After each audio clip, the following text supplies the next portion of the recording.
Hi అండి. ఈరోజు special recipe వచ్చేసి స్నాక్స్ రెసిపీ అండి. గోధుమ పిండితోని 1.5 కప్ గోధుమ పిండి, అలాగే 2 టేబుల్ స్పూన్ నెయ్యి, సాల్ట్ 1/2 టీ స్పూన్, పాలు వేసుకుని ఈ విధంగా మెత్తగా కలిపేసుకోవాలండి పిండిని.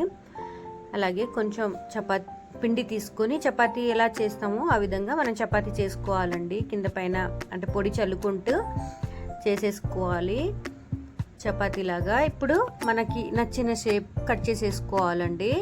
ఈ విధంగా కట్ చేసేసుకున్న తర్వాత మనం ఒక ప్లేట్లో వేసేసుకుందాము. అలాగే మరో పక్కన ఆయిల్ హీట్ అవుతుందండి.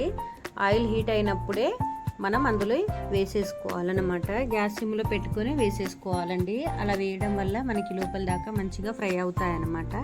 మనం హై ఫ్లేమ్లో చేసామనుకోండి తొందరగా ఫ్రై అవుతాయి, అలాగే లోపల దాకా మంచిగా ఫ్రై అయ్యావు కాబట్టి లో ఫ్లేమ్లోనే చేసుకోవాలి. అన్నిటికీ ఈ విధంగా ఫ్రై చేసుకున్న తర్వాత మన స్టవ్ ఆఫ్ చేసేసి మనం ఒక బాక్స్లో స్టోర్ చేసుకుంటే మనకి 1 మంత్ వరకు కూడా నిల్వ ఉంటుందండి. పాడవ్వకుండా ఉంటాయి అన్నమాట. చాలా బాగుంటుందండి, క్రిస్పీగా చాలా బాగుంటాయి.